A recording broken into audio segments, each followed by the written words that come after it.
Hello everybody and welcome to another recording of one of our live events. Today we are going to talk about the future of sustainability in science and research. We are going to explain what terms like CSRD and EU Horizon mean. That means we are going to focus on regulation and legislation, and we will see how these might affect the sustainability and greenness of our laboratories and universities, but also companies. However, today I'm not alone. I'm joined by Carolin, the head of partnerships at Tomorrow University, a remote-first university for degrees and non-degree programs for sustainability, innovation, and entrepreneurship. Also, Maren is going to join in. She's a professor and a program director at Tomorrow University, and altogether we will find out what the future of sustainability is going to look like. And now you enjoy.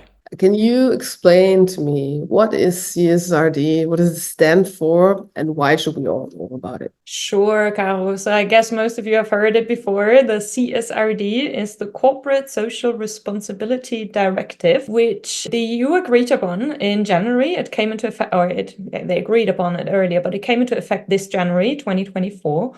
And it's basically, it's setting a standard for the reporting of non-financial data, aiming to provide a framework, a unified framework, enhancing the comparability and reliability of sustainability information reported by companies. So before it was about 11,000 companies EU-wide who had to report on their sustainability endeavors, and now it's around up to 50,000 companies. So the CSRD is basically expands the NFRD, the Non-Financial Reporting Directive that had been in place before. So what do have companies to do? They are required to report on a very broad range of environmental, social, and governance topics, including, for example, their CO2 emissions, impact on the environment, pollution, wastewater, social responsibilities, how they deal with workers in the value chain, treatment of employees, respect for human rights, anti-corruption, bribery efforts, and so on and so on. So very wide topic area. The CSRD also introduced the idea of double materiality, which means that companies do not only have to disclose how environmental and social issues affect their own business in financial terms, but also how they, what they do, their activities impact the environment and the society. So both directions. That hasn't been part of the reporting so far. So that's one of the key novelties of the CSRD that we have to keep in mind. And the idea behind that is by compelling companies to report on a wide array of topics and on the most material ones, to increase transparency and accountability, basically. Thank you, Maren. I mean, you already mentioned it. You mentioned the EU Green Deal. Can you give a bit more context and how these two things are connected? Yeah, sure. So the CSRD is part of the EU Sustainable Finance Framework. And the EU Sustainable Finance Framework, again, is part of the EU Green Deal. So the EU Green Deal, let's start at the top, the big topic. The EU Green Deal is basically a package of measures that aims to make Europe the first climate neutral continent by 2050.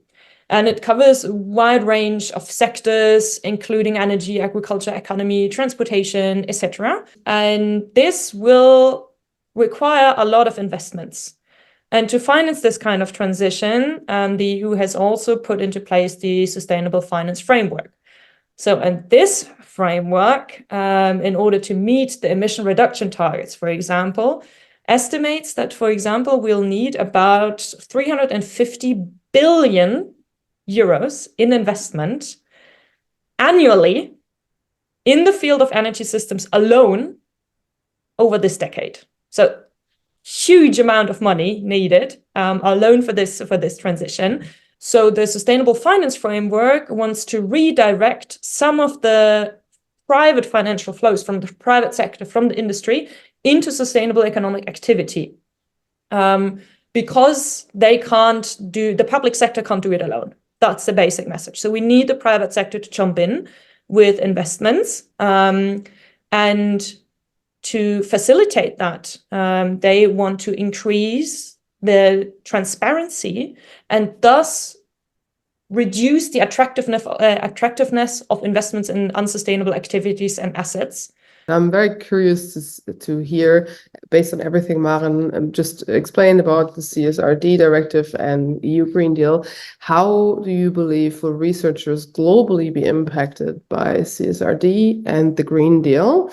And where do you maybe also see opportunities? It's a very interesting question, because I think in terms of the sustainability initiatives and interests by the EU, we already had the Horizon 2020 and the EU Horizon. And what that means in very simple terms, so to say, it is an initiative by the EU to decide where to fund certain projects. The EU 2020, for example, started and said, we want to give more money for research that advances our knowledge in sustainability and the possibilities that we basically got through either these insights or the technology developed. And this then was actually partly because of the success continued to be the EU Horizon, which is now currently ongoing. And just to give all of us from the lab a little understanding of what amount of money we're talking about here, this is about 95 billion euros in the entire term it's running. And this is, for example, meant to support, of course, the research and sustainability. That means, for example, adaptation for climate change. It also goes about soil health, food, healthy ocean, seas, and inlands, but also, for example, about cancer, right? So it's not just about sustainability in terms of when we think about the environment, but also, of course, about urban areas, about our own health. And I think this is where we already saw some influences where money is allocated, which research is basically funded, and who was able to get this funding.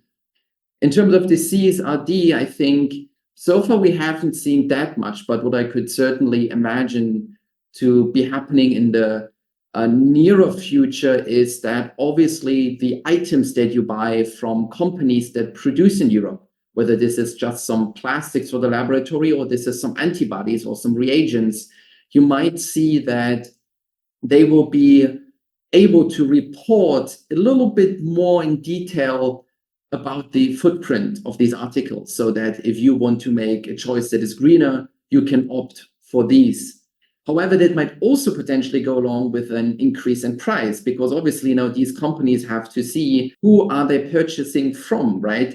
Are the people delivering to them actually responsible and sustainable in their practices? But also themselves have to measure and optimize their own, whether it is procurement or production. That the CSRD and the ESRS are very data heavy, right? These are more than 1,000 data points potentially that people need to, or companies need to report on. In industries and also R&D departments, of course, will be required to adopt to this sustainability transition, which not only means to report, but also, of course, to do the things that are required to go towards this transition. For example, to do life cycle assessments, to disclose science-based information. Here, research institutions also come into play. So I guess the research institutions will not only be directly affected, but indirectly affected, because we need more research into these kind of technologies, pioneering these technologies, and they will be supported by the EU Horizon, right, by the funding mechanisms. So we'll also see that the direction of research, that funding will be more and more directed towards sustainable technologies, green technologies, everything that helps the transition and supports the EU Green Deal, basically.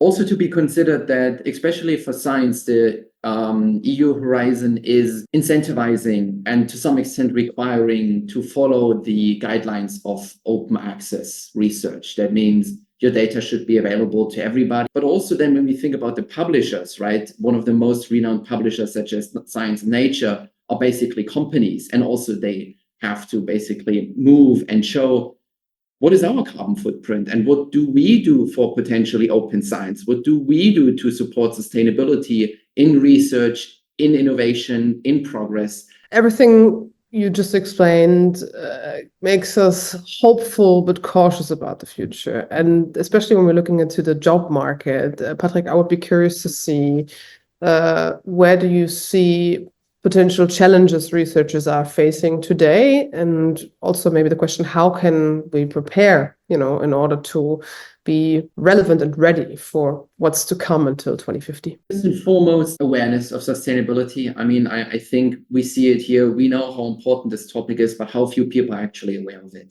And even if you tell them about regulations and sustainability, most of them will probably not be able to really understand and evaluate what it might mean for the future. This, I think, is a problem that we see across the sustainability field. Secondly, when we will talk about regulation, I think this is something we should consider as well. For researchers that are in academic research, it is unlikely that it happens soon, but it might happen in the future that also labs need to report.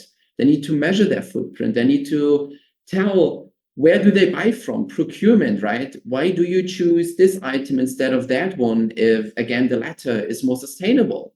This might come through the universities, this might come through the funding bodies, this might come through the publishers. All of these things are to be considered. However, as many scientists actually move also into the industry after their academic career, we should also consider that certainly there they have to report.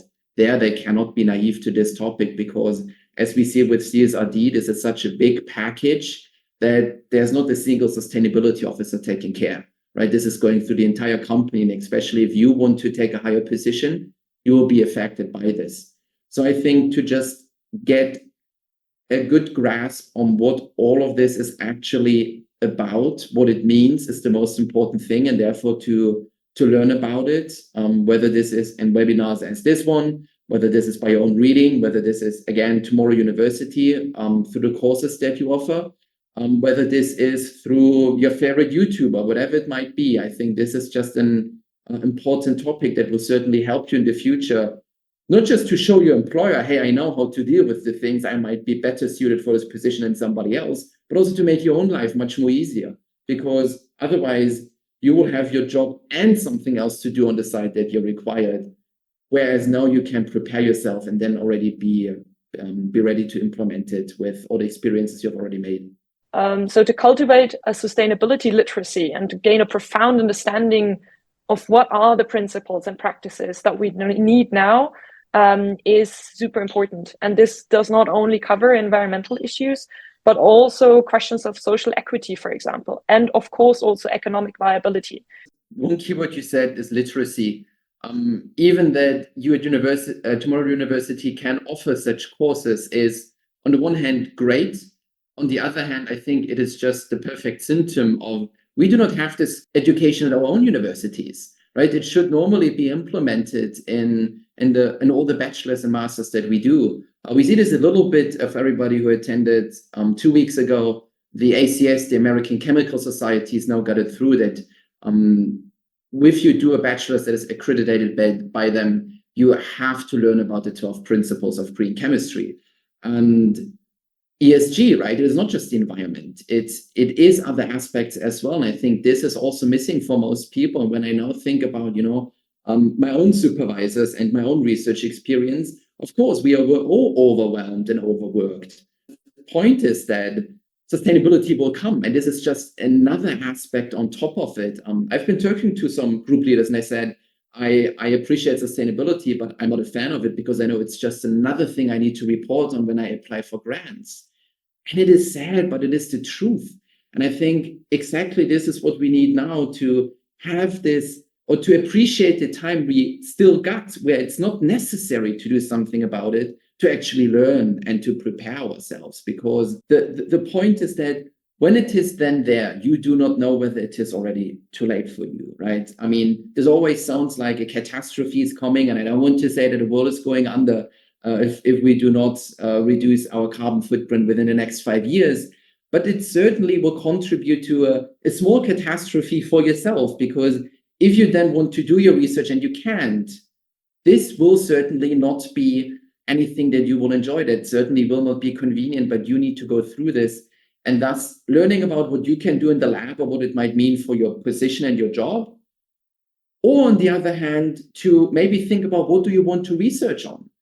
Might be important, right? We know that fundamental research is important, but now you might have the chance of your life to actually say, if you work on cancer, if you work on, I don't know, biodiversity or plants, this might be your chance to say, okay, these fields, especially of plant physiology, were always underfunded. maybe now is the chance to get a little bit of funding and to there live your dream, for example. I mean, this should also enlighten a little bit the positive side about all of these things. And to just see the possibilities there, I think, is as important as seeing all the critical dangers that are coming. It also ties back to the question that was posed, right? Because if you talk to some consultants that actually try to get CSRD into companies, obviously you will have the companies respond this, it's a huge amount of paperwork. And personally, if this is of any value, I would agree. I think this is certainly not any competitive advantage a company in the EU has. However, if you do it properly, it will enable you to become so much more efficient and effective because it gives you a new incentive to look at what are you doing and how are you doing it, right? 2 weeks ago, we talked about procurement. That means, do you actually buy the product that is of best quality, lowest price, and has the lowest risk of not getting to your lab right in time? It sounds so simple and trivial, but I think for most of us, we know it. Like, why do we buy this product? Because we did it the last 10 years. Why to change something? And this can be incentive to actually review these practices. So companies, organizations, and possibly in the future also research institutions have to show that they are taking care of planet and people as much as they take care of their profits. And this big shift, as we've discussed, is not just one for the boardrooms, right? It's going to ripple through research labs, offices, pushing sustainability, creativity, and responsibility to the top of our agendas. If not today, then definitely tomorrow and the day after tomorrow. And I think one thing that we can all do right now is to, for example, like Patrick said, challenge our current research projects or our current business model and ask ourselves how it actually contributes to the Sustainable Development Goals. Because if it doesn't, there is a high risk that it will change, not by design, but by disaster. And if we can change it by design, then we're already 2 steps ahead. At first, become aware that there are regulations to come. I think this is what many people do not necessarily yet see. Secondly, become aware how ubiquitous, but also how drastic to some extent they are. Again, these are about 1,000 data points companies have to report. And this will, again, also affect funding bodies, publishers, universities, and so on and so forth. Number 3, get prepared. It is for us who have been students where we common to say, during the semester, everything is fine, everything is nice, let's go, let's have fun. Although you know that at some point the exam will come. And now it is on you to organize how long before the exam you want to start to study. Of course, you can do it within 2 days before the exam. However, you also know how much stress you will have and how likely it is that if you then realize, oh, damn, there was another topic I forgot to study, what it will look like on the day of the exam. So you, number 4, shouldn't necessarily now become quote unquote depressed about it and see the disaster coming and, oh my goodness, I will lose my job as a researcher because currently I'm not working on anything that is related to a sustainability goal. But certainly just start to appreciate what is going on and maybe to learn, as Maren already said, to get into the right mindset. What could you do better in terms of the items you use, in terms of the research project you have, in terms of maybe the next position you want to work in, right? Progress, it is development. It is something that's currently ongoing, right? It is our generation for the first time that really understands what sustainability might be all about. That it's not just about profits, but it's also not just about the environment. It is somehow to find the through line, somehow something that transcends both fields and combines them for the future. And so to be open-minded and see what is going on, what will happen is the most important thing without too much dread, without underestimating it, but just by openly embracing it and seeing what it might mean for your own life, for your own research, for your own work.